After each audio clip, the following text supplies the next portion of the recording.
কষ্ট ডেফিনেটলি কৰিব লাগিব। আমাতকৈ কষ্ট বিজেপিয়ে বেছি কৰিছে। বিজেপিয়ে আকৌ 1000 কোটি টকা ধাৰ লগাব, গোটেই ৰাস্তাত একদম হৰ্ডিং লগাই লগাই ফ্লেগ লগাই লগাই এজেঞ্চিক দি পেলাই বেছিয়ে কষ্ট কৰিছে। ইমান যদি ভাল কাম কৰিছে তেতিয়াহ'লে বিজেপিয়েতো ধাৰ চিন লৈ পেলাই ইমান কষ্ট কৰিবলগীয়া নহ'লেহেঁতেন।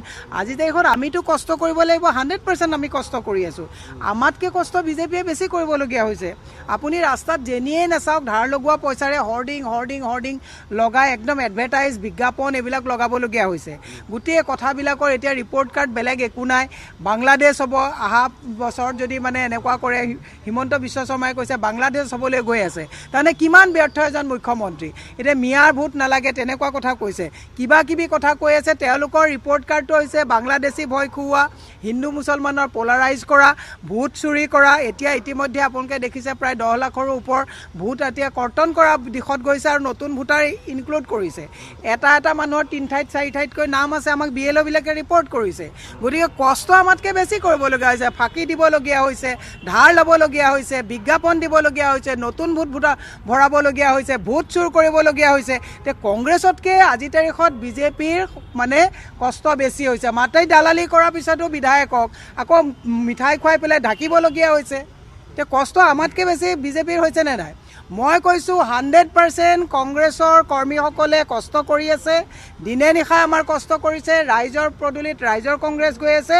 সমান্তৰালভাৱে মই বিনম্ৰভাৱে আজি প্ৰতিষ্ঠা দিৱসৰ দিনা অসমৰ ৰাইজক আহ্বান জনাইছোঁ যে আগন্তুক সময়ত হিমন্ত বিশ্ব শৰ্মাৰ দৰে যদি এজন মুখ্যমন্ত্ৰী থাকে তেতিয়াহ'লে ভৱিষ্যত অসমৰ যুৱ প্ৰজন্ম, মহিলা সমাজ, কৃষক সকলোৰে যে ব্যৱসায়ীসকল সকলোৱে যে এটা অৰ্থনৈতিক দৈন্যতাত ভুগিব লাগিব, তাৰ দায়িত্ব অসমৰ ৰাইজে ল'ব লাগিব। অসমৰ ৰাইজে কংগ্ৰেছৰ হাত শক্তিশালী কৰি আমাক এইবাৰ 26ত দিছপুৰত পঠাব বুলি মোৰ আত্মবিশ্বাস আছে। আৰু ৰাইজে আমাক এই কথাবিলাক কৈছে। আমাৰ খালি আমি সকলোৱে এই কনফিডেন্সটো ৰাইজক দিব লাগিব যে আমি পাৰিম, গুড গভাৰ্নেন্স আমি দিব পাৰিম। ডেফিনেটলি সাজু। আমাৰ বুথে বুথে ৰাইজৰ পদূলিত ৰাইজৰ কংগ্ৰেছ গৈ আছে। তেওঁলোকৰ হাতত ধাৰ কৰাৰ পইচা সোপা আছে। মোৰ মূৰতো চৰকাৰী 42,000 ধাৰ আছে। আপোনালোকে কেমেৰাত লোৱাবিলাকৰো 42,000 চৰকাৰৰ ধাৰ কৰি তেওঁলোকে দেখুৱাইছে যে আমি সাজু থকা মানুহে সাজু কৈ থাকে নেকি?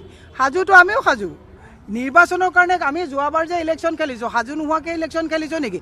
ভোট চুৰ কৰা, কাউণ্টিঙৰ দিনাখন কাউণ্টিং চলি থাকোঁতেই ফটকা ফটাই পেলাই তেওঁলোকে একেবাৰে 11টা বজাৰ পৰা 4টা বজালৈকে কাউণ্টিং স্তব্ধ কৰি ৰাখা, সেইবোৰ সাজু নেকি? সেইবিলাক হৈছে অনিয়ম।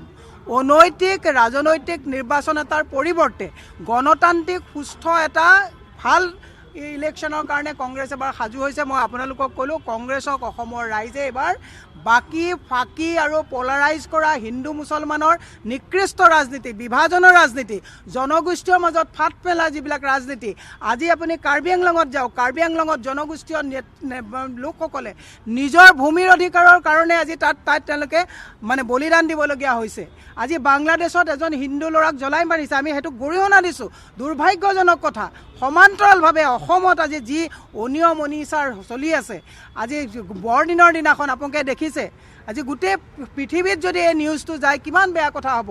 তৃতীয় পক্ষ লগাই যিটো গুণ্ডাগৰ্দিৰ প্ৰেক্টিছ কৰিছে ইলেকশ্যনটোৰ সময়ত, যাতে এই মাৰপিট কৰি পেলাই তেওঁলোকে ইলেকশ্যনটো মানে অবৈধ ইলেকশ্যন এটা কৰাৰ যি ষড়যন্ত্ৰত লিপ্ত হৈছে, তাৰ ঊৰ্ধত কংগ্ৰেছ দলে গণতান্ত্ৰিকভাৱে সুস্থ গণতন্ত্ৰৰ কাৰণে নিৰ্বাচনৰ কাৰণে আমি সাজু আৰু আমি জিকিম, যুঁজিম আৰু আমি এবাৰ জিকিম।